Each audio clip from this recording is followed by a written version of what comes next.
Hello, everyone, and welcome back to part two. On today's episode, we're just wrapping things up with Bert. We go over some breathing exercises and other helpful tips and resources that Bert has in mind to help start your way in a mindfulness journey. We're very excited to wrap this one up. We learned so much from it. And just as a recap, here's Sinead with Bert's bio. Thank you. Bert Rivera is currently a staff member at CSULB's Career and Development Center, where he brings employers to campus to hire students for internships and jobs.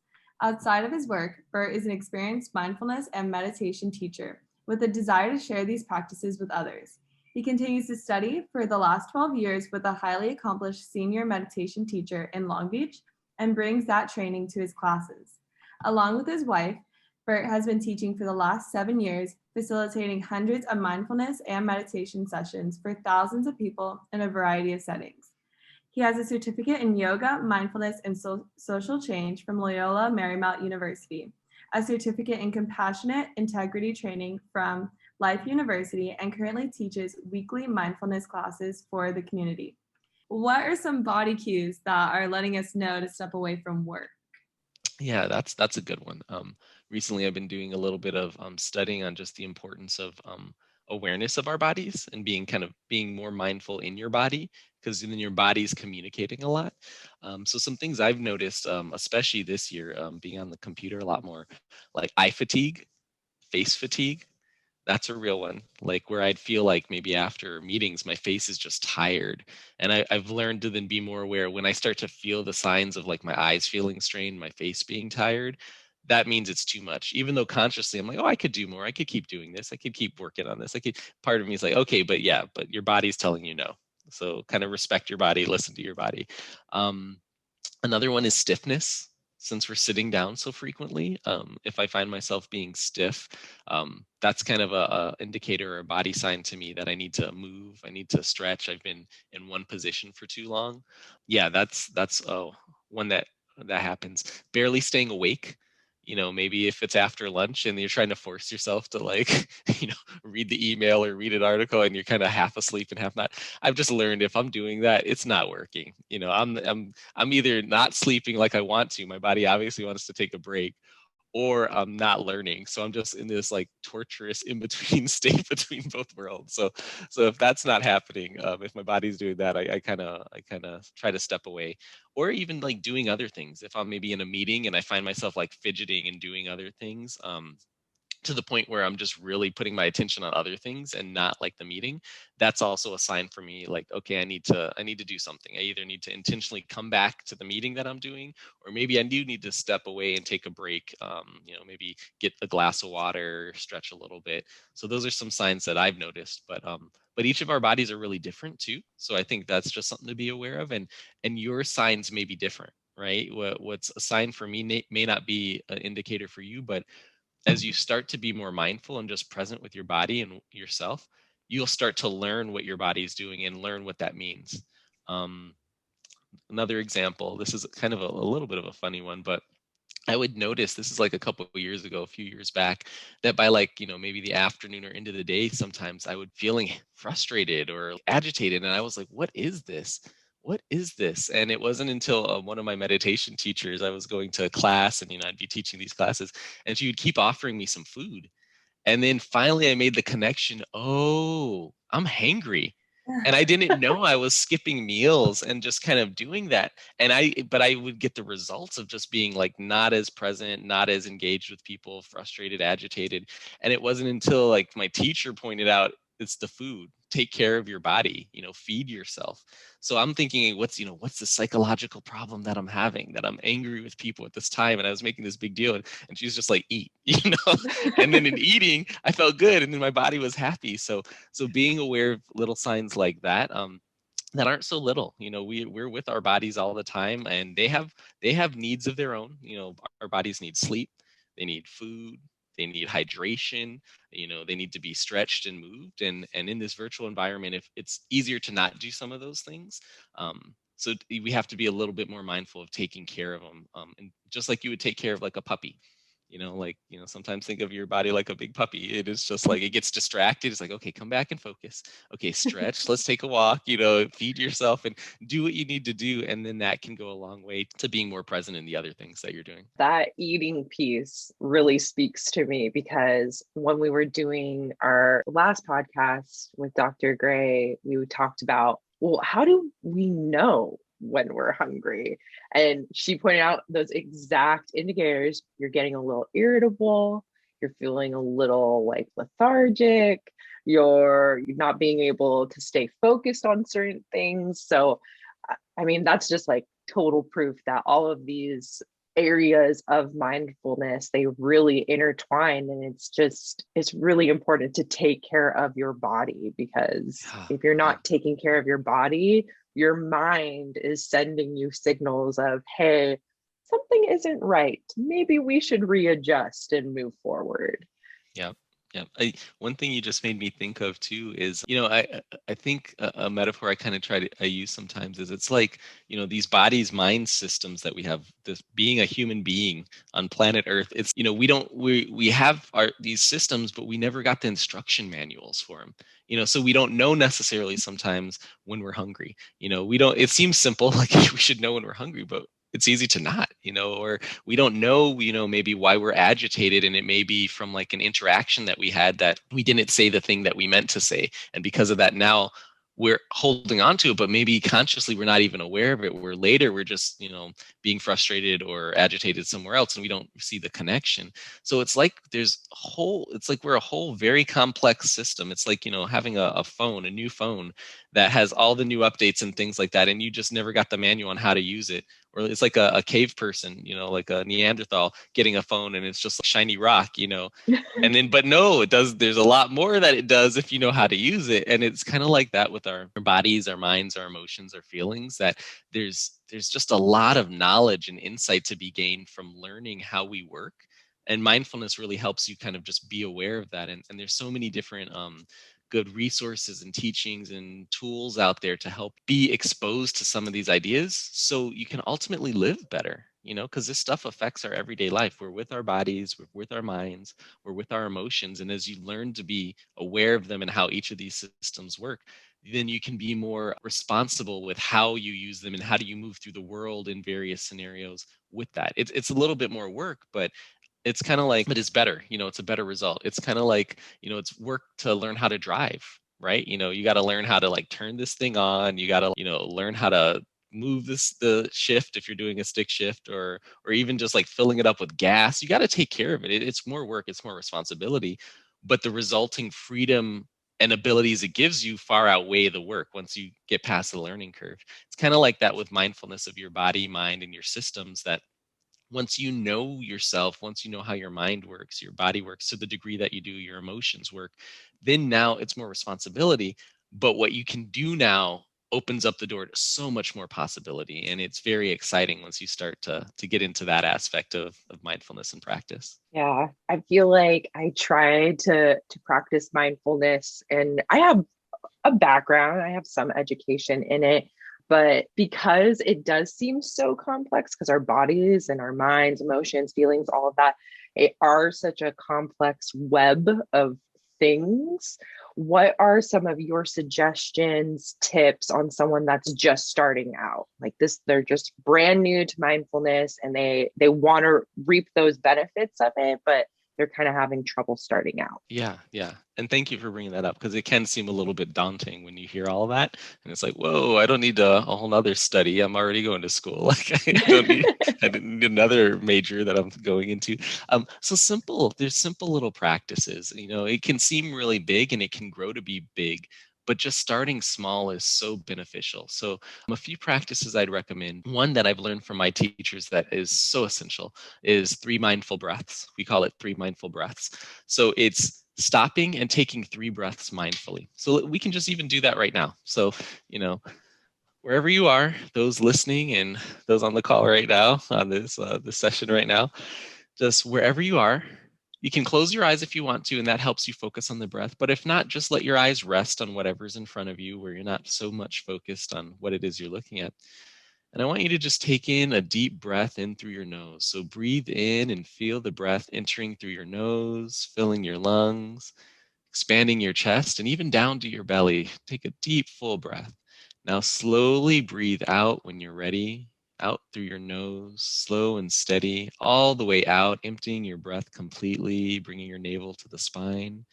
And when you're ready, take your next in breath at your own pace, again, filling your lungs, expanding your chest, all the way full, comfortably full, and then breathing out slowly and steadily, letting your breath completely empty from your lungs. And then one more at your own pace, breathe in fully and breathe out completely.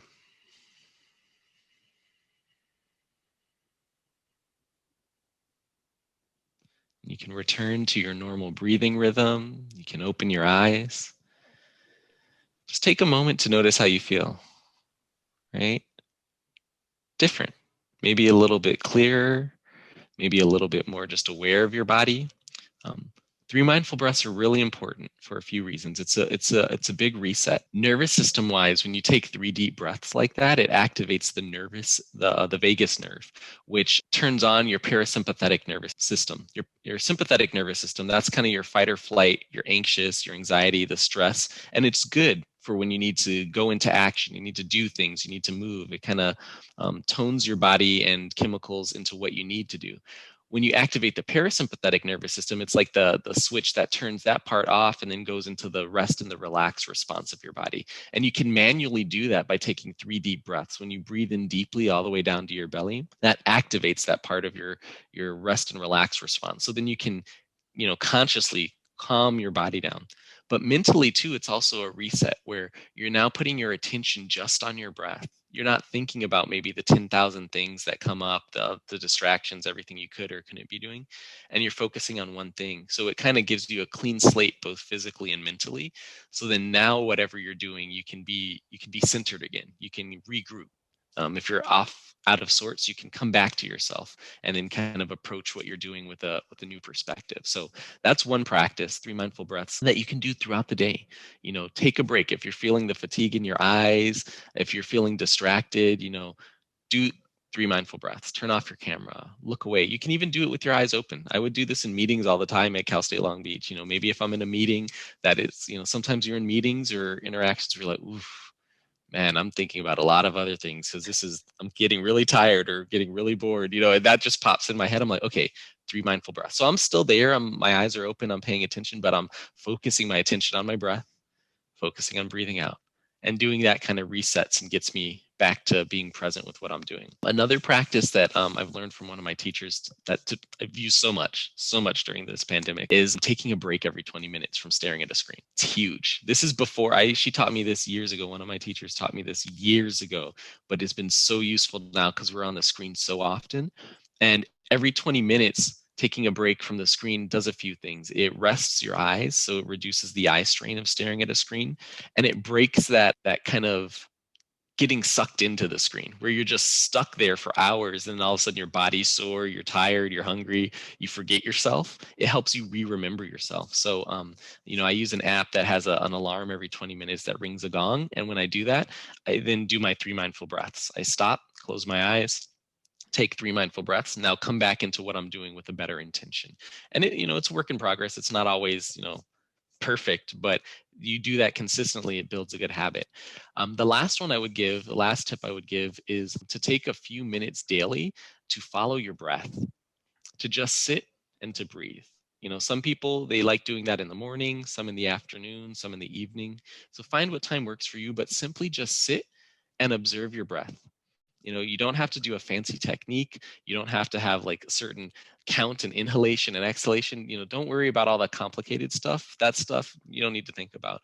Just literally sit and follow your breath. And what that does is it helps you be aware of yourself. What's going on in your head?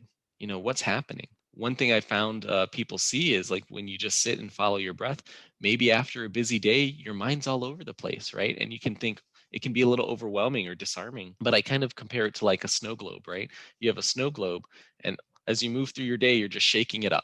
your meetings and everything, you're constantly shaking up. There's always things happening, things going on, you're shaking it up. So finally, when you sit down and just follow your breath, it's like you stop shaking it, but the stuff inside is still just moving around, but now you're seeing it. So you're just kind of seeing, wow, there's a lot going on in there. Like there's a lot that happened, I guess, throughout the day. But as you sit down, you're giving the space and time for the things to begin to settle. So just taking a few minutes a day to just sit and follow your breath allows that activity and everything going on to settle. And then you can see clearer into what's happening in your mind. You can have a clearer visual of your state and your point where you're balanced, where you're more centered. And as you start to get more familiar with that, you start to be aware as you move through your day. Woo, I'm off center right now. There's a lot going on. I need to slow it down. And you start to be able to regulate a little bit more. But just a few minutes can help build that familiarity and that awareness to then bring into your day. So 3 mindful breaths, use that throughout your day to recenter. Take a break every 20 minutes or so from staring at the screen. And again, that helps you recenter. And then breathing a few minutes every day can help you become more aware of your internal state and bring that awareness into the activities you do on a daily basis. I love that. I recently did a PMR and guided meditation at a beach balance event. And Nice. it was kind of like falling through the rabbit hole of social media and how to get yourself unstuck from that. And we talked very similarly about the 20 minutes break. They called it the 20-20-20 rule. So Yep. every 20 minutes, take at least 20 seconds to look at something 20 feet away. Mm-hmm. And like, I've tried it a couple times, and wow, do we stare at a screen so close all day long? Right. I just simply, like, in 20, I set my timer 20 minutes, and I got up from my desk and I walked outside. Dare I say, I went outside during the virtual workday, and I just like stared out to the street, and Yeah. it was like the best feeling. Like, my eyes relaxed, my armpits went down to the floor, like everything, Yeah. everything relaxed, not just my eyes, So my great. facial muscles, all those tiny little muscles in there, just complete relaxation. I was like, oh my gosh, just 20 seconds looking at something 20 feet away that isn't a screen. Like, who would have thought that was going to be a problem I suffer from, Right? Right? I know, it's like here we don't even think that we have these problems, but we're in a different world and we're like, even evolved to be in. We're like staring at these flat 2-dimensional screens all day, and there's a whole 3D world out there that's beautiful and green and sun and flowers, and just looking at that makes you feel good. And it's so simple. Like, even staring across the street, you're like, that Yeah. can change my well-being, and it can. That's so great. Yeah, it changed my life. Anaheim Street changed my life. Second tagline of the show: Anaheim Street changed my life. I honestly appreciate all those tips because I still consider myself pretty much a beginner at this. Like, I'm trying my best. I sometimes fall out of mindfulness, which is okay with me, but I always try and find my way back. So I will definitely be applying those in my life. But do you have any resources like books or apps that you recommend? I really want to know what that Gong app you mentioned with the timer. Definitely. Yes. And just to go back to what you said too, where you said you fall out of it, but you come back to it. That's the key. Like, nobody's perfect. I'm working on this constantly, like we're constantly working on it. We're surrounded by so many distractions. It's impossible not to constantly working on it. So you're doing good as long as you try it. It makes me think of the metaphor of planes when they're traveling to a location, right? Like, because we've been on planes, we've traveled to places, but I remember reading that planes are 90% of the time off course, and they're constantly course correcting because of the winds and the rotation of the planet. They may be going they may not be pointed at their direction, but they constantly readjust, and they constantly readjust, and they constantly readjust, and we make it to the place that we need to. So, I think it's helpful to know that there isn't just this ideal of you're staying in your bliss zone at all times and you're just there and you never get out of it. You're like, no, you get to one level of feeling balanced and good, and then you realize there's higher levels and you're not there. So you got to keep working to get to there. So it just doesn't stop. So you're doing good. I want you to know that you're doing good. As long as you keep trying, you're doing good. And anybody out there who's trying and not doing it, you're doing good. My first time when I started exploring this stuff in college, I would be into it and then I would stop for a month and then I beat myself up. And because I beat myself up, then I would stop even longer. And then I realized, I've had to learn that don't beat yourself up, just do it. Just get back into it. And as you keep doing it, you'll get better at it. In terms of resources, definitely want to share some resources. So first, that timer app, there's an app called Insight Timer. That's one of my favorite ones. I like that one. It has a lot of like meditations and other stuff, but I don't use it for all that. I use it for the customizable timer that they have. And they have timers that you can set for ongoing, like every 20 minutes. You can do timers, maybe if you want to do a custom breathing practice in the morning where you sit for like 3 minutes or 5 minutes. You can set it to do a gong, at the beginning and a gong at the end of 5 minutes. And you can have different ones that you kind of preset. So I really like that one because it allows me to set my 20-minute timer every day so then I can just have that throughout the day. But it allows me also to do practices and it's free. So it's a really good one. So it's called Insight Timer. In terms of resources for learning mindfulness, especially if you're just kind of diving into it and want to learn how to just get started, I highly, highly recommend Thich Nhat Hanh.